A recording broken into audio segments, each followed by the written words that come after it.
Okay, this is how we write an introduction. So after we've already done our reading of the text a number of times, we've annotated, and we've already now worked out what is the main contention of the article, and we've also decided on what are the arguments. We're now going to write an introduction.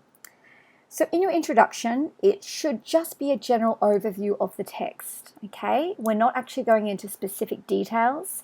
That's for the body paragraph. In the introduction, we will refer to the author by their full name. So for me, it would be Tanya Mathias. And then later on, we would refer to that person just in the surname, Mathias.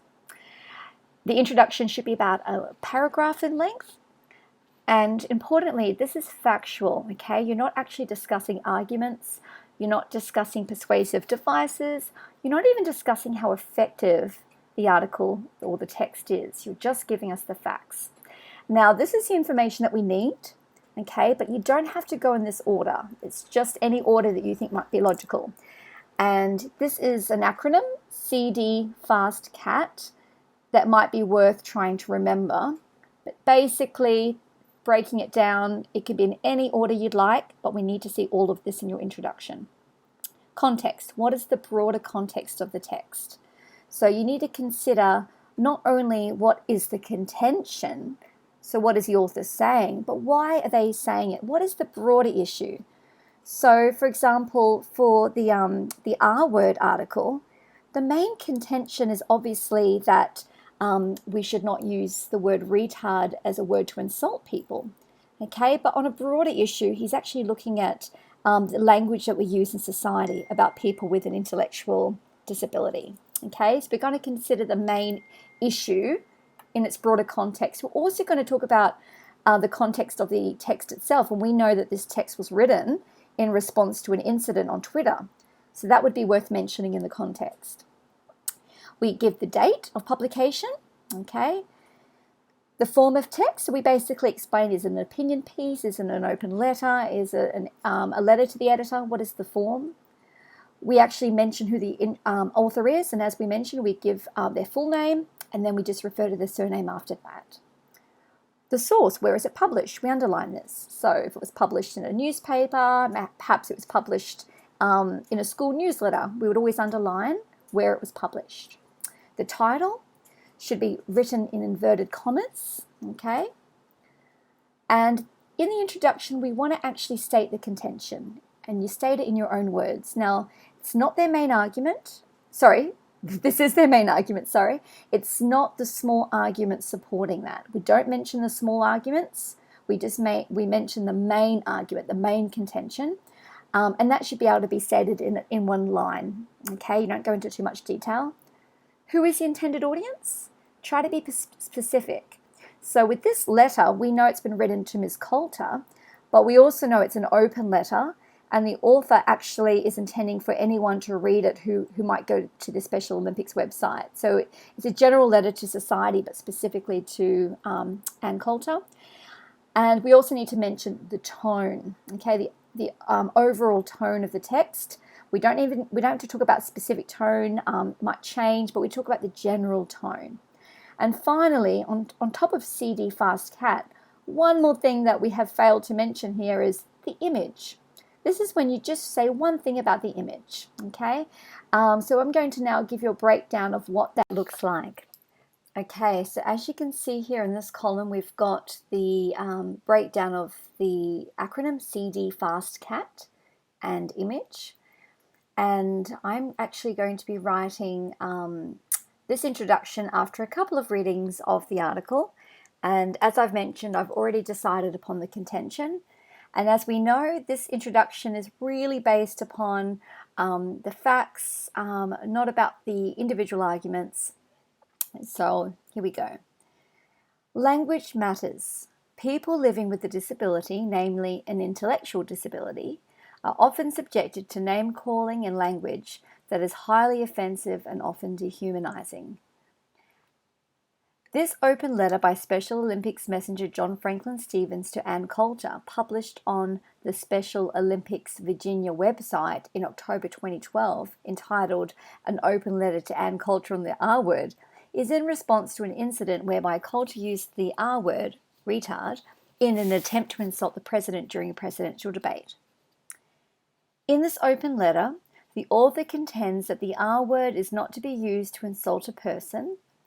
Whilst this open letter has been addressed to Coulter, it also is a challenge to all readers about our use of language. The tone is direct but friendly, drawing upon the author's personal experiences to engage the reader. Further, an image of the author, a 30-year-old man with Down syndrome, addressing a stadium audience at the Special Olympics, accompanies the text, supporting the author's arguments. So you'll note here a few things. First of all, at the very beginning, I've actually made some sort of more general remarks about the issue at hand, okay? And I would say it comes down to the poor use of language. So I've made sort of a statement regarding the issue of language, particularly regarding people with an intellectual disability. And that's actually forming a part of the context. And I've gone a little bit broader with the context to actually explain what had happened to prompt the author to write this open letter. And actually that was in response to the incident whereby Coulter used the R word, used the word retard as an insult during a debate, okay, on Twitter. So I've actually made an acknowledgement of the broader context, okay, about the issue at hand, but also what sparked this text to be written in the first place. I've included the date, okay, and I've also included the form.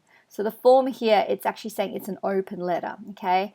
As we know, we've talked about in class, an open letter is usually addressed to one person or a series of, maybe a group of people, but with the intent for it to be read broadly, okay? They're making a public statement that they want other people to hear what they have to say to this person. I've said who the author is, and as you'll notice, I've actually started by giving his full name, and later on I'll just refer to him as Stevens. Same with Ann Coulter. I refer to her later just as Coulter. She's the recipient. The source, as we know, the source is where it's published, okay, and it was published on this website, okay. The title, and also remember the source has been underlined, okay. Remember that we do underline the source. The title, I've used the inverted commas here, and that's the title of the article. The contention, okay? This is where I've said it here.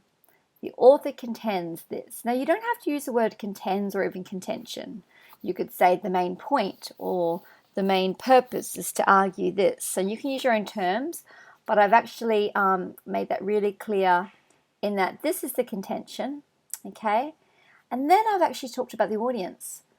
So whilst it's being addressed to Coulter, it's also a challenge to all readers. So my suggestion is the audience is broader than Coulter, but that was the immediate audience. I've talked about the tone, the general tone. Now remember, class, we will discuss shifts of tone throughout the body paragraphs. In the introduction, we just want to give the overall tone. And finally, I've made a comment about the image. I've pretty much just stated what it is, okay, and I've inferred where it happened, as we mentioned when I did the annotations in the earlier clip, but I haven't gone so far to analyze it, and I've certainly not talked about the effectiveness of the image or even the effectiveness of the article, the text itself, okay. This introduction is not about our opinion on the writer's use of persuasive language or how effective they were. It's simply just to give an overall sort of overview, if you like, of what is what's happening, okay, what's being said, who's saying it, etc., and why. So I'm going to ask you to read this again, the introduction, and I'm going to ask you now to actually have a go of writing your own introduction. I'm very happy for you to use some of the same statements that I've used, but I want you to rephrase it. You might put it in a different order. You might start by talking about who wrote it or the date. You might start with talking about the contention or even the image, okay? But making sure that you cover all of these in any order you'd like. I'd like you to now have a go at writing the introduction. Now, I know you did this in class last week. I'm hoping most of you did. But after actually hearing me break it down, I'd like you to either write an introduction for the first time or go over your introduction and see if you can improve it in any way, okay? I'm going to give you about 10 minutes, or let's go 15. Let's go 15 minutes to work on editing your introduction or writing it, and then we're going to move on to writing your body paragraphs. Okay, talk to you soon. Bye.